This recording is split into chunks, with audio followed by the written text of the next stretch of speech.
El micrófono se enciende, las palabras y las voces toman protagonismo. Todo queda grabado y todo es importante.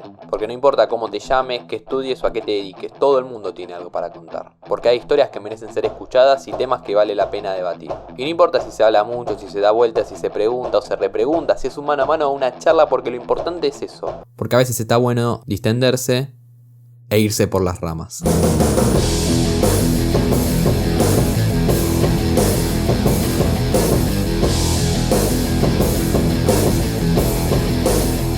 ¿Cuál fue tu primer contacto con el periodismo?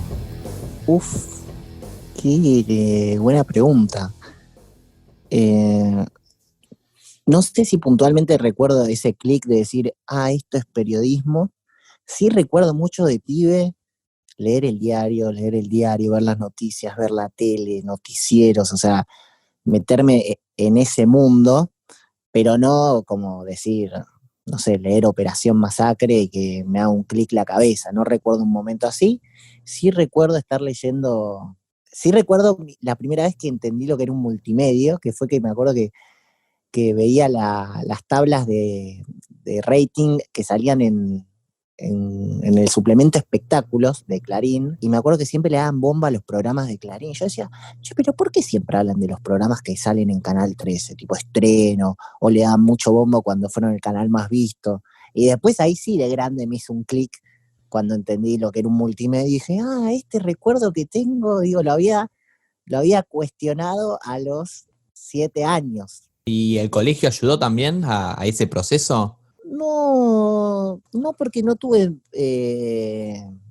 ninguna materia. Viste que hay algunos colegios que son como que tienen especialidades, tienen medios y comunicación. Bueno, no fue mi caso. Entonces, desde el único lugar que pude abarcar la comunicación fue desde, no sé, literatura, lengua, no más que eso. No tuve nunca un taller, nunca.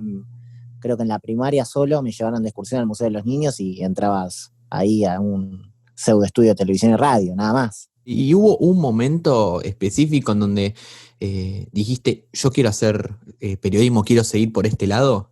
En lo personal, esto es muy, muy personal. Me acuerdo que de estar contando siempre la historia de mi abuelo. Mi abuelo dirigía la selección argentina en los 60, antes del Mundial 66, antes de Inglaterra. 8 partidos nada más. Entonces me causaba curiosidad que nadie lo conociera. Entonces yo era como un juglar que iba, y es juglar la palabra, no recuerdo. Iba y contaba la historia de mi abuelo, contaba la historia de mi abuelo. Y yo dije, che, yo quiero que conozcan a mi abuelo. Entonces creo que ese fue como el primer acercamiento a contar historias, ¿no? A informar a alguien sobre algo. Y creo que esa actividad de querer hacer que conozcan a mi abuelo me fue llevando poco a poco, y también por, obviamente, mi fanatismo por el fútbol me fue llevando hacia el periodismo. O sea, sentías ese cosquilleo de querer contar aquellas Claro, historias que estaban ocultas. exactamente. Después, obviamente, eso es muy de nicho personal deportivo, y después, obviamente, todas las injusticias y, y de darle voz a quienes no la tienen es el motor que hoy en día, es mi motor hoy en día. Pero creo que el primero, el que prendió la mecha fue eso, mi abuelo, y después, obviamente, todas las injusticias que no hace falta más que ir a la esquina de donde estés. ¿Y cómo fue ese proceso, obviamente, del querer ser periodista al estar estudiando periodismo? ¿Cómo recordás la facultad y todos esos tiempos de estudiante? A mí me costó mucho. Primero tuve un paso por la FADU, estudié diseño gráfico, arquitectura, tenía algo con ser universitario de la UBA en la cabeza como objetivo, meta, por lo que significa la educación pública, de tener que defenderla. Bueno, para mí implicaba tener que recibirme ahí.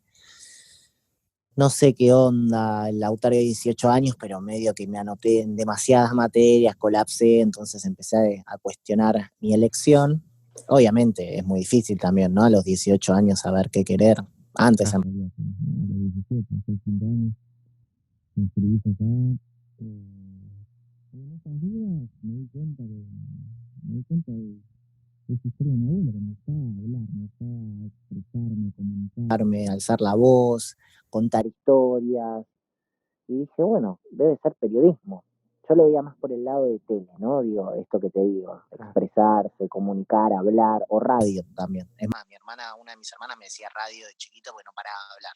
Hablaba, me decía, apaga la radio. Entonces creo que ahí fue cuando dejé diseño gráfico y me anoté arquitectura, porque primero hice diseño gráfico, como tenía el CBC hecho, dije, bueno, experimento arquitectura, y cuando me anoto en periodismo y empiezo a cursar, digo, era esto. Efectivamente, yo quería estar acá. O sea, no había cobrado el valor para decir, no voy a ser universitario, voy a hacer esta carrera y quiero ser periodista. Creo que estudiando y sintiendo esa satisfacción de estar haciendo una tarea ahí en plena facultad de subir, redactar, creo que esa sensación la recuerdo perfecto, decir, che, esto era lo que quería. Cuando le pifiás una carrera y encontrás la correcta, es muy notorio, ¿entendés? Sí. Es tanta la amplitud de la decisión, con una amplitud térmica, viste, es tanta la diferencia que fue muy satisfactorio.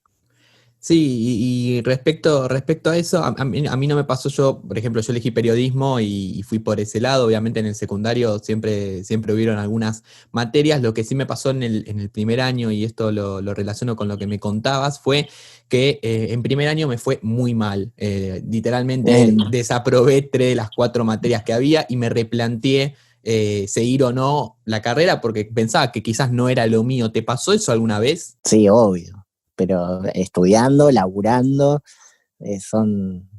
creo que va más allá de la carrera, digo, la vida misma, digo, cuando hay un traspié, dudás de vos mismo, si encima tuviste algún comentario negativo por parte de alguien que vos respetás o alguna autoridad, más al piso te vas, y obviamente, es más, recuerdo puntualmente el segundo año, hablé con una de las directoras de la institución y digo, che, mirá, no, yo estaba convencido que era esto, pero me siento vacía ahora. Tuvimos una charla filosófica sobre el oficio, ahí repunté, terminé la carrera lo más bien, pero después obviamente, laburando te das cuenta que la realidad es distinta a lo que idealizabas en el oficio y ahí te empezás a pinchar y hay momentos mejores, momentos peores.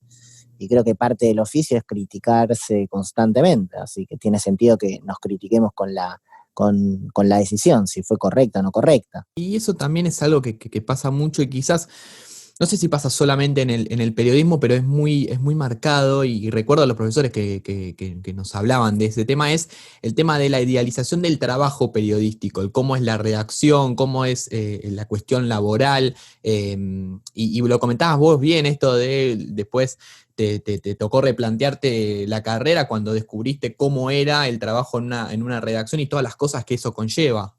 Claro, porque en lo personal soy de una generación que creció viendo la tele dorada, ¿no? La época dorada de la tele, de la radio, donde eran precios irrisorios, donde eran realmente una estructura de poder muy grande, donde se hacían unos programas sumamente, ¿cuál es el adjetivo que estoy buscando? Costoso, de mucho presupuesto. Claro, exactamente. Y la verdad que al crecer con eso, y después obviamente creciste con eso, y hasta que estudiaste y ejerciste pasaron 15 años, Claro. y pasó una economía de 15 a 20 años, donde fue para abajo, digo, las crisis económicas de nuestro país son cíclicas, y el medio, toda la industria se fue deteriorando. A eso sumale que hubo un cambio de paradigma con la llegada de Internet y las redes sociales. Entonces, ahí entre lo económico e Internet, la industria quedó totalmente golpeada y ahí es cuando la idealización se rompe. Claro, claro. Y hoy toca aportar desde otro lugar. Y además de todas las cosas que pasan adentro, como son los abusos laborales, la precarización y todas las cosas Bueno, que pasan en las empresas periodísticas. Eso es terrible, lo que te pincha, estar tantas horas, es decir, replantearte, ¿no? Digo, lo poco que ganás, empezar a volcar tu oficio hacia otra rama de la comunicación, no necesariamente periodismo, ¿no? Digo, alguna salida de prensa o laburar en una agencia, en otra industria que no sea la de los medios, porque realmente está bastardeada. Es realmente necesario, por lo que te decía antes, empezar a replantearse en la industria. para que sea sustentable. Claro, claro. Y mencionabas a Internet en ese sentido. ¿Sentís que la llegada de las redes sociales y la masificación de las redes sociales, que hoy son ya parte de nuestro día a día, democratizaron lo que son los medios de comunicación y el periodismo, o siguió creciendo esta hegemonía de los medios que ya estaban establecidos previamente?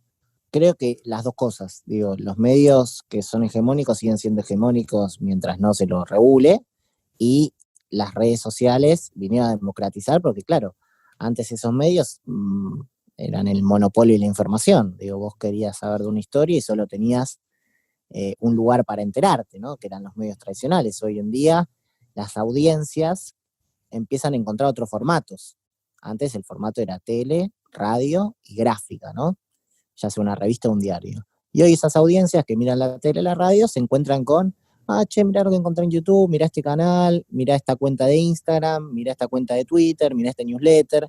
Empezaron a encontrar otros formatos y obviamente por la instantaneidad y el cambio de cultura que se da, eso se ve reflejado en los medios, ¿no? Es algo a lo que quería encarar uno, el atraer esas nuevas audiencias que estaban sedientas de nuevo contenido, distinto tipo de contenido. Era un objetivo que tenía uno. Contame de aquel proyecto que tenían. Sí, por supuesto, fue un proyecto, siempre lo digo, el más ambicioso en el cual estuve, el más experimental, y en lo personal, como me gustan mucho los medios digitales, doble satisfacción de estar en todo ese proceso, que bueno, lamentablemente dejaron de apostar a ese proyecto, pero fue sumamente ambicioso de ser el primer medio 100% digital de Argentina, digo, que te informe 100% mobile, ¿no? Que entienda que consumimos desde el celular, por lo tanto todo tiene que estar en vertical, con el lenguaje propio de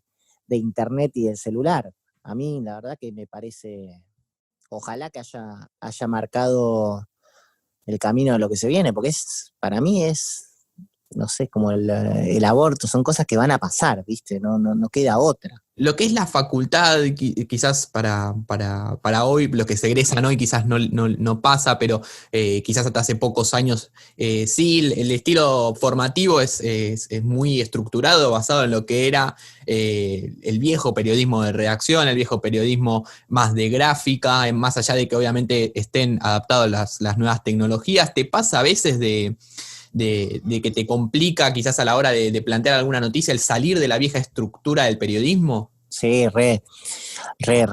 Por ejemplo, ahora estoy haciendo una nota para Redacción, que es un medio digital muy bueno, y claro, cuando entrevisto a la fuente, lo hago por WhatsApp, le pido un video en vertical, y digo, esas son formas que antes no existían. Y claro, tener que capacitar a la fuente y explicarle por qué necesitas un video en vertical, de cuánta duración, porque va a ir a Instagram Stories, requiere otro proceso a la hora de cranear la nota.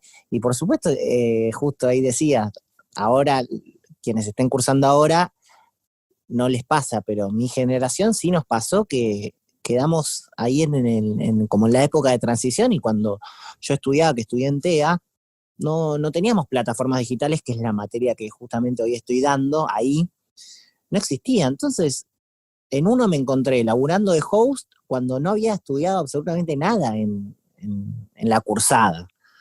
Porque ya te digo, quedaste ahí en un periodo de transición donde Instagram tuvo un boom de en un año se fue para arriba, tuvo un crecimiento exponencial, sumado que incluso la herramienta de stories no existía. Digo, existía Instagram, pero no las stories, digo, comunicar a través de historias.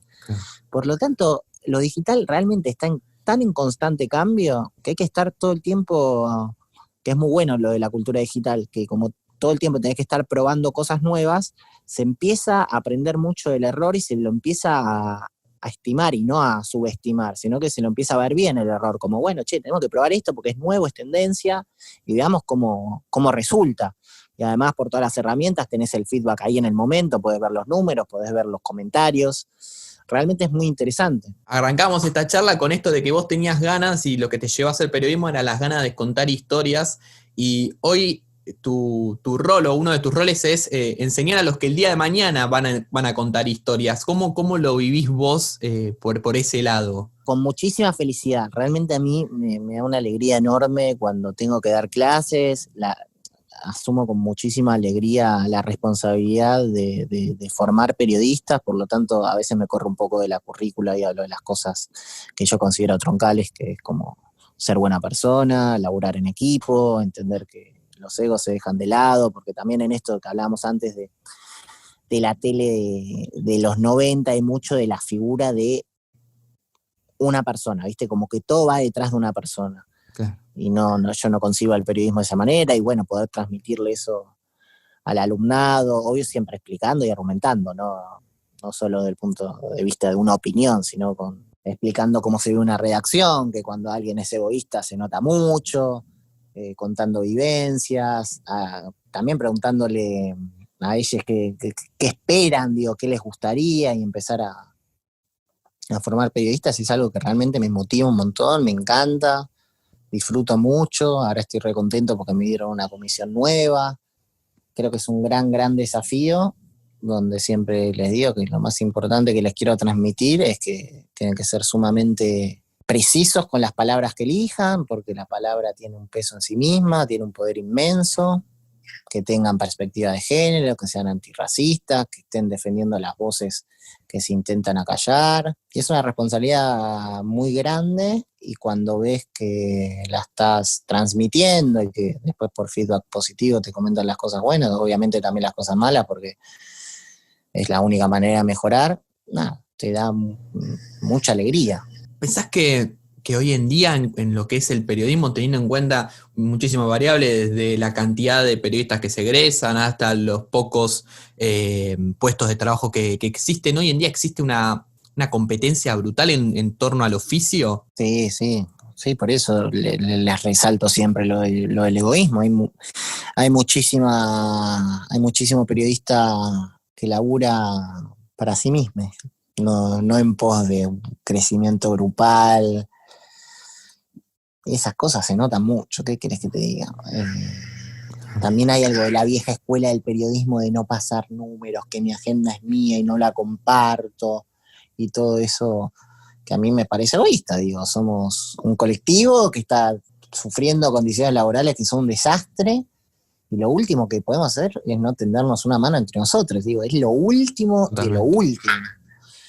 Entonces, lamentablemente, obviamente, ahí lo tenés al periodista.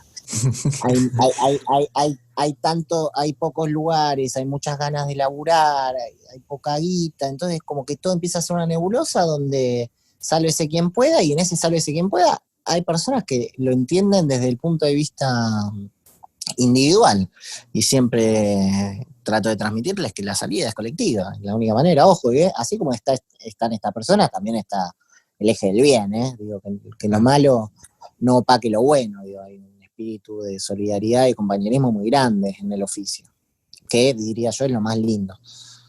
Sobre eso precisamente que te quería consultar, si cuando ves a los chicos, cuando les enseñás y cuando le hablas de todo esto, ves esa luz de esperanza de que todo esto cambie el día de mañana. Sí, porque le tengo mucha fe a la juventud. Hay que ver si el mundo acompaña, ¿no? Digo, si se vuelve más siniestro o no, pero confío mucho, sí.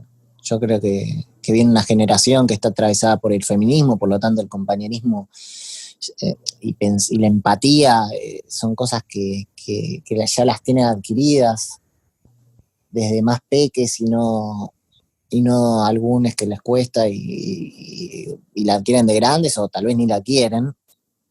Entonces quiero creer que la juventud viene más comunicada, intercomunicada, y va a ser más... Se dio cuenta, insisto con esto del feminismo, de que hay una salida colectiva, que las cosas se elaboran en grupo, así que le tengo fe a eso. También trato de alimentarlo, ¿no? Digo, todos mis trabajos, la mayoría son en grupo, como para que empiecen a entender que hay que... En la facultad generalmente se putea los laburos en grupo, ¿no? Pero digo, esto es como, bueno, hay que aprender a convivir con el laburo grupal, de no coincidir en forma de encarar el laburo, de entender roles, de sacar lo mejor de cada uno para que el laburo quede lo mejor posible, que tal vez a vos te sale mejor hacer un hosteo, a otro hacer el guión, a otra le sale bien todo lo que es la edición, la post-edición del contenido. Bueno, conózcanse, resuelvan de la manera que mejor les convenga y adelante. Y todo eso se da en trabajo grupal, pues es individual. Cada uno hace lo que quiere. Mencionabas las luchas sociales y sobre eso te quería preguntar sobre qué rol pensás que tienen las redes sociales hoy en lo que son las luchas sociales y si sentís que más allá de que la calle sigue teniendo un papel central, han tomado un peso relevante e importante en cada lucha social que se da. Fundamental, sí. Fíjate el caso de George Floyd en Estados Unidos. Si ahí no hay una persona que filmara esa situación, no estaríamos hablando de racismo estructural, no estaría en agenda. Estados Unidos no se estaría prendiendo fuego. Alguien decidió sacar el celular, compartirlo en redes sociales y a partir de ahí se agitó el avispero. A ver, el racismo estructural está desde siempre y lamentablemente va a seguir estando. Claro. Entonces, el periodismo no lo fue a cubrir, fue una persona que dijo, estoy indignada con esto, y lo subió a las redes, y ahí el periodismo dijo, sí, que no se puede creer el racismo estructural. Yo creo que hay temas que todos los que sean justamente estructurales, desigualdades, injusticias, tienen que estar siempre en agenda, y no hay que necesitar de un George Floyd para hablar del racismo estructural. Pero vos fijate, si esa persona no grababa, tal vez nunca pasaba nada. Digo, seguíamos así. Seguían pasando ese racismo, y obviamente iba a seguir pasando, pero no hubiese pasado lo que pasó. Digo, Estados Unidos está en una crisis social, en plena pandemia, multitud de personas en la calle, dio la vuelta al mundo, se instaló el tema de Estados Unidos en Argentina, o sea, cuando nosotros ya tenemos, el racismo estructural, tenemos el nuestro, y sin embargo, por Estados Unidos llegó y se empezó a hablar acá.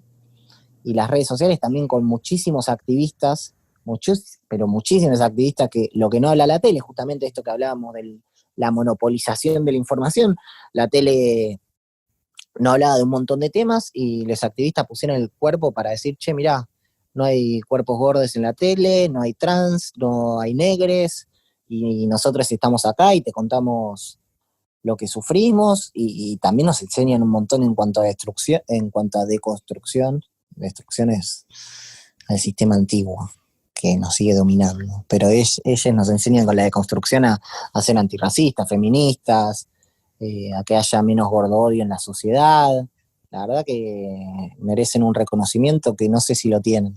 Claro, se tuvo que llegar hasta el punto en el que algo se viralice en todos los países del mundo para que se hable en los grandes medios. Exactamente. Y de hecho, sobre esto que comentabas de los activistas, pasó lo de Silvia Casina recientemente en el 13, que por demandar la igualdad de género en el canal fue desplazada como conductora del noticiero de las 13. Esto que vos comentabas, ¿no? De gente que lucha para tratar de poner un tema en agenda, de gente que lucha por una causa justa, y de repente en los medios de comunicación pasan estas cosas nefastas. No, una vergüenza lo del grupo Clarín para con ella, una delegada sindical luchando por sus derechos, mejoras salariales, igualdad de género, o sea, todas cosas obvias, y una maniobra extorsiva, ¿no? Decir, che, bueno, el noticiero que estás hace más de 15 años, 20 años, al costado. Encima se viralizaron también, se viralizó una notita, como un comentario que le hicieron en una sección de Clarín Espectáculos, donde... Sí.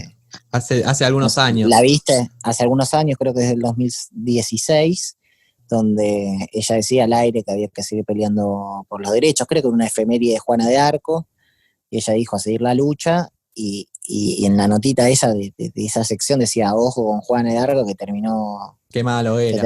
Que terminó en la hoguera, ¿viste? Entonces, sí. Ese jaja joda no deja de ser, bueno, un micromachismo, como nos está enseñando el feminismo, que después termina en esto, termina en una separación de noticiero donde está hace 20 años por reclamar derechos laborales. Claro. Y eso es libertad de expresión.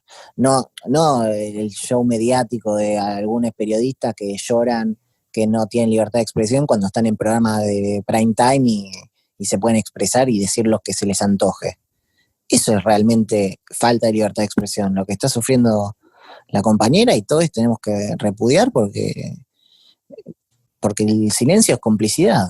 Y si hoy no decís nada, así se va preparando el terreno para que mañana le pase a otra persona y así. Y relacionado todo esto con el tema de la enseñanza y con el tema, no quizás de tu rol hoy como educador, sino en un tema más general, ¿cómo se le puede llegar a decir o a describir a alguna persona que el día de mañana quiere llegar a ser periodista? Che, pasan estas cosas en los medios de comunicación. O sea, ¿cómo lo convences que quiera seguir haciendo periodismo más allá del amor que pueda llegar a tener por contar historias después de estas injusticias que se dan? Creo que el amor es más fuerte, para ser un poco cliché, digo, la industria está en un periodo de transición, es inevitable el cambio, creo que cuando se ajuste un poco la industria va a ser mejor para todos, creo que el rol del periodismo es fundamental, sigo creyendo a muerte con eso, sí, les recomiendo estudiar otra carrera para que nada, estén más preparados a la hora de salir a buscar laburo, ¿viste? Por si tienen que mutar. A ver, cuando yo cursaba en TEA jamás me imaginé que iba a terminar haciendo stories, poniendo la jeta en modo selfie. Yo nunca me había sacado una selfie. Podés ir a mi cuenta de Instagram, antes de laburar en uno, no tenía una selfie publicada. No era hacer stories hablando a la cámara, fue simplemente, bueno, che, tengo esta oportunidad, la aprovecho, incursiono en exprimir la herramienta Instagram digital, entender cómo funciona Twitter. Digo, hay que saber amoldarse a todo este mundillo digital que está en constante cambio, ¿no? Y digo, no mirar con malos ojos el cambio, todo lo contrario. Entonces, mi recomendación es esa, o estudiar otra cosa de backup, o entender que hay que ser un pulpo, por decirlo de alguna manera, pero no un pulpo de hacer, ojo, 8 tareas a la vez. Para nada, estoy en contra de eso. Me refiero a un pulpo de experimentar distintas áreas dentro del periodismo. Puedes estar por la de hosteo, puedes estar por la de guionista, puedes estar por la de redactor, puedes estar... hoy en día esas oportunidades antes no existían, ¿no? Ser guionista de video. Claro. Obviamente acá en Argentina, como la industria no está tan desarrollada como en Estados Unidos, ponele, hay pocos lugares donde podés laburar de guionista de video, ¿entendés? Generalmente se acude a la precarización y decir, bueno, el que me hace el video que también me haga el guión, pero no, una cosa no tiene nada que ver con la otra. Que experimenten todo lo que es el área de social media, que conozcan bien cómo funcionan las plataformas, porque, insisto, tener que titular un tweet requiere muchísimo periodismo, porque tenés que sintetizar en un título que sea atractivo, que sea preciso, que sea inclusivo, realmente tenés que dar en la tecla, y eso no lo puede hacer cualquiera. Entonces, digo, si vos sos CM, digo, no está mal visto para el oficio ser CM, o sea, estás haciendo un laburo importante, no hay que menospreciar esos distintos, por eso lo de pulpo, ¿no? Me refería a distintos sectores dentro del oficio, que con lo digital, insisto, se abrieron más puestos de laburo. El tema es que la industria no lo entiende. Pero bueno, entonces es eso, ¿no? Tipo, che, claro. sumen herramientas, adquieran experiencia en distintos ámbitos para después, bueno, si no se da el periodismo que vos querías ejercer, bueno, será otra cosa que puede mutar o que incluso hoy no existe. Tal vez el día de mañana, qué sé yo, tal vez ponele, ¿no? Te doy un ejemplo, ahora que estamos justo en un podcast, tal vez alguien descubre que lo que más le gusta es contar historias así, con este formato, ¿no? Como si fuese la radio, pero sin ser radio. Y eso lo descubrió, bueno, escuchando podcasts, curioseando sobre cómo se editan, cómo se hacen. Hay como mucho de emprendedor en la realidad del periodista. Y nada, se hace camino al andar y vas viendo qué te gusta más. Y que hoy puede ser algo que mañana no. Digo, hoy te pinta hacer crónicas para anfibias súper largas y mañana te interesa dedicarte al mundo del podcast. ¿Qué sé yo? Lo bueno es que hay o sea, ahí se abrió el abanico, ¿no? No es que sos redactor, editor y chau. Y después director, tipo, terminó la escala, ¿no? Hay como muchas más facetas. Entonces siempre se experimenten, vean que les guste, prueben, fórmense en eso, pero no, que no se malinterprete porque totalmente en contra de la precarización. No, se entendió perfectamente. Me quedo tranquila. Es tratar no de hacer todo al mismo tiempo, sino tratar de saber hacer la mayor cantidad de cosas, pero obviamente cuando llegue el momento de aplicarlas una a una, porque Exacto, para tener no un hacer, pensamiento más claro, 360 a la hora de pensar una nota y que sea atractiva. claro, no tampoco lo que hacen algunos medios de el que redacta también publica en redes, también diseña y también, Claro, no, eso, porque justo el otro día debatía con una amiga eso, ¿no? Que editaba los videos y yo digo, che, pero pará, subtitular, cortártela, me parece, digo, ¿cuál es el límite? Esa es otra charla para otro podcast, para otro capítulo, porque realmente, ¿no? Digo, son límites muy difusos, ¿no? Porque, ya te digo, con la realidad que hay muchos que se aprovechan y dicen, bueno, pero fíjate, ya que te estás grabando, haces esto, si tenés conocimiento. No, la tarea de video le corresponde a la persona de video que tiene una cabeza que piensa en video, que estudió para eso y va a resolver mejor. Además eso, va a resolver mejor, digo. el típico, Pero, dale, no te cuesta nada hacerlo. claro, sí, por supuesto me cuesta. Pero bueno, Y, debates. y hablábamos de esto que obviamente está relacionado al medio, al oficio y que es negativo, pero te quiero llevar por otro lado, que es, hay mucha gente, muchos pibes, muchas pibas que el día de mañana van a querer ser periodistas por el laburo que hace otra persona, por ver, por leer y por escuchar el laburo que hace otros colegas, otras colegas que les gusta. Y te quiero volver a llevar por el lado de uno. ¿Algunas veces les escribieron, tanto sea a vos o al resto de los chicos, a Florencia, a Mai, escribiéndole, diciéndoles, che, me encanta el laburo que hacen porque al fin tengo un lugar donde informarme como me gusta que me informen y Sí, sin un leer ningún montón, otro un medio de montón. comunicación? Un montón y eso creo que es lo que más nos llenaba de orgullo. El ver el impacto positivo que tenía en una generación que no se sentía representada por los medios tradicionales y encontrar ahí un espacio informativo más a su manera, sí, por suerte y con mucho orgullo te lo digo, de mucha alegría, nos llegaban muchos mensajes. Una audiencia súper fidelizada, la verdad que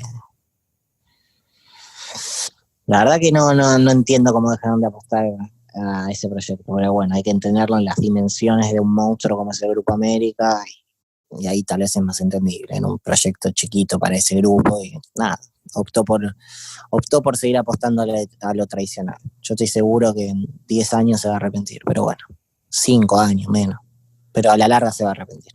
Es más, te digo algo, Sí, sí. la cuenta sigue existiendo, no la cerré. Así que tal vez, quien te diga, ese es nuestro parámetro de esperanza. Decir, che, tal vez en ¿En algún 5 momento se años se dan arrepienten? cuenta. Y no sé, pero la industria empieza a ir para ese lado y dice, che, nosotros teníamos una audiencia de 40.000 seguidores juvenil, ¿por qué no monetizamos ahí? ¿No? Porque también necesitas todo un empuje, ¿no? Si vos ves que toda la industria va para ese lado, las marcas lo entienden, necesitas una capacitación de, insisto, toda la industria. Es un poco lo que pasa siempre lo comparo con el mundo del freestyle y del trap. Esa es una industria que se retroalimenta, o sea, donde realmente los artistas marcan la cancha, hablan con las marcas se entienden y crearon su propio dinamismo que se lo retroalimenta, no sé, o sea, presta atención como entre ellos se aguantan el laburo, ¿viste? Che, vean esto, comparten, hacen colaboraciones unes con les otros, porque quieren alimentar la industria, saben que si ganan, no es que si gana Duki gana la industria, no, gana si gana Duki, si gana si gana el otro, la otra, y así empieza a haber más y más, y así va retroalimentando todo, y bueno, creo que a la industria le falta un poco eso, a la industria de los medios. La verdad que a mí me dio mucha bronca cuando cerró el proyecto porque yo mirándolo desde afuera sentía que lo que estaban haciendo era, y no quiero que esto suene a chupamedismo como se pudiese decir o nada, yo siento que lo que estaban haciendo era historia, estaban cambiando la forma de hacer periodismo en redes sociales y te quería consultar ¿Viste? sobre eso. ¿Fue un día para Tiene el algo, otro el cierre? ¿Cómo fue todo? tiene algo de trapero, ¿viste? Viste que los traperos dicen, estamos cambiando la industria, tomando el Claro. club. Hay algo de eso, real, ¿eh? Sí, fue un día para el otro. Realmente, de un día para el otro. Bueno, se terminó el proyecto. ¿Cómo se terminó? ¿Se terminó? ¿Se terminó? ¿Se terminó? Mañana ya está. Fue un viernes, tipo el lunes es la última publicación. ¿Qué? No, un embole. No, qué embole, una tristeza, bronca, un montón, pero tengo que ser políticamente correcto. No, sí, A ver, había mensajes de ches a principio de año, ¿no? Como la situación está difícil, pero bueno, era entendible, digo, estamos atravesando una crisis económica, todos suponíamos que era por un tema de pagos, ¿no? ¿Viste? Como que están abriendo el paraguas por si tienen que empezar a pagar en cuotas, como lamentablemente pasa en muchos medios. Sí. Pero no esto de cerrar, tipo, se terminó el proyecto, ¿entendés? De un día para el otro. Realmente fue abrupto, mal manejado. Pero bueno, agradezco mucho lo que dijiste y realmente ese fue el impacto de uno. Ahí está la esencia del proyecto, o sea, claramente salió bien y estaba yendo bien, pero bueno, ahí vos lo ves así, yo comparto con vos, pero bueno, hay otras personas que toman decisiones que lamentablemente no lo vieron así. Lauti, las últimas dos, y te voy agradeciendo enormemente por esta charla. ¿Cómo te encontrás hoy en todo lo que es el mundo del periodismo? Y si a nivel personal hay algún objetivo que tengas para cumplir en el corto o mediano plazo. ¿Cómo estoy? Mientras hablaba me escuchaba medio perdido, si no fue claro pido disculpas, es la pandemia, viste que hay semanas y semanas, No, creo que esta semana no empezó bien, viste, hoy, así que te pido mil disculpas y también a quien se esté escuchando si algún concepto no se entendió, siempre estoy abierto, así que me pueden escribir, si te escriben a vos Rama, pasame el mensaje, lo que sea, que obviamente para hablar de periodismo estoy 24/7. Al contrario. Así que en lo personal, bueno, estoy más que nada preocupado por esto de la pandemia, la nueva realidad, tratando de adaptarme en lo que es al oficio, con muchas ganas. Digo, tuve mi momento obviamente bajón, pero al toque empecé a laburar, entonces no tuve mucho tiempo para estar mal, por suerte. Estuve más mal por el cierre de uno en sí, por el tema de que en la industria estaba apareciendo algo nuevo y decidieron tirarlo. Eso es algo que yo sigo estando triste. Con respecto a mi actualidad del oficio, mis ganas están intactas. Creo que es un gran momento para hacer periodismo, por lo que hablamos de George Floyd, de todos los temas estructurales que hay que poner en agenda. Yo creo que el periodismo tiene un desafío muy grande de poner temas en agenda, sumado a Internet, todas las problemáticas que trae, ¿no? Digo, todo esto de los trolls, los haters, los bots, digo, el mundo de Internet es muy bueno, pero también trae cosas negativas y hay que combatirlas, y desde el periodismo creo que se puede hacer, así que creo que es un buen momento, por lo tanto estoy entusiasmado con que, ya te digo, para mí la industria va a cambiar, es inevitable, y estoy entusiasmado con que llegue ese momento, y en el interín, más que entusiasmado para ayudar a ese cambio, ¿no? Para ayudar a que empiece a transitarse finalmente ese cambio de la industria. Estoy pensando en abrir un canal de YouTube, ahora empecé a hacer más stories como explicando cómo funcionan los medios, porque considero que para este cambio es fundamental la audiencia. Es fundamental, y la audiencia que no sabe de medios hay que explicarle, ¿no? Entonces estoy bastante entusiasmado con eso.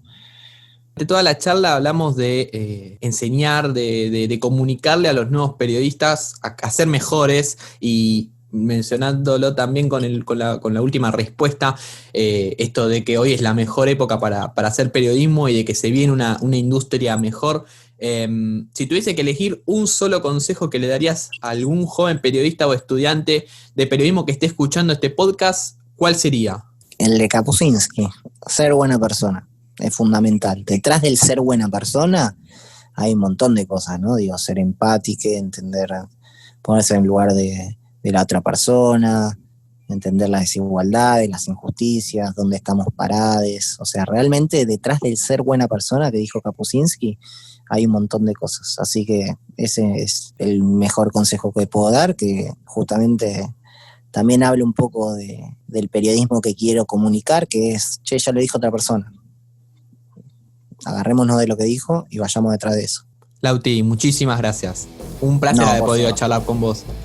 no, insisto, como dije al principio, el placer es mío. Muchísimas gracias por tenerme en cuenta. Y otro de los consejos es siempre hacer, y vos estás haciendo, y eso es muy bueno. Mil gracias, Lauti.